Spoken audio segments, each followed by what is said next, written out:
Hi guys, আবার একটা নতুন ভিডিও নিয়ে চলে এসেছি। খেলতে খেলতে আমার পায়ের আঙুলটা সরে গিয়েছিল, তার জন্যে চলে এসেছি পায়ের আঙুলটা বসাইতে।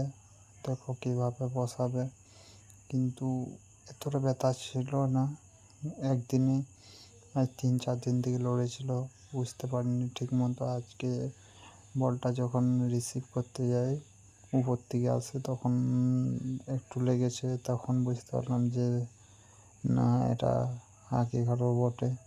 আর ও বললো কখন থেকে লড়েছে, বলছে আজকের নয়, আজ 2-3 দিন আগেকার। তো এই দেখো সরষের তেল, আর দেখো কীভাবে বসাই তখন প্রচণ্ড ব্যথা করে, আর আঙুলটা আমার বেঁকা হয়ে গেছিলো, তার জন্য আরও আঙুলটা বসাইতে চলে এলাম। এই দেখো কেমন টানা হিচড়া করে বসাইছে।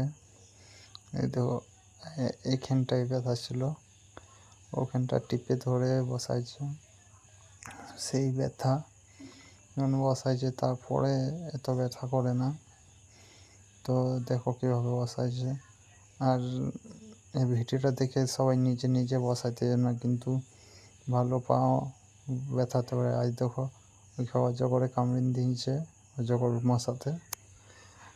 তো এই দেখো কেমন করে বসাইছে। তো যারা যারা আগে ভিডিওতে আমার লাইক ও সাবস্ক্রাইব করোনি, একটু বেশি বেশি সাপোর্ট করো, কেন আর সাবস্ক্রাইবও বাড়ছে না।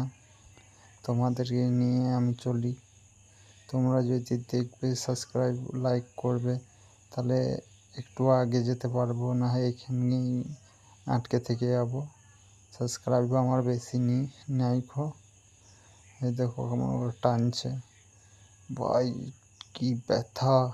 আর যারা যারা ফুটবল খেলে এই পরিস্থিতিটা সবারই হবে, পায়ের আঙুল সরে না, গুরুলি সরে, কোথাও না কোথাও সরবেই, এটা গ্যারেন্টি। ওই স্পাইক পরে খেলুক, অ্যাবলন পরে খেলুক, জকার পরে খেলুক, কিন্তু এই সম্মুখীন হতে হয় সবাইকে। এই অবস্থা হয়ে গেছে। তারপরে আমি টুক করে আমার থেকে বড়, তার জন্য প্রণাম করে নিলাম। চলো নেক্সট ভিডিওতে দেখাবে। আমার চ্যানেলটা সবাই সাবস্ক্রাইব করতে আর সাপোর্ট করবে বেশি বেশি।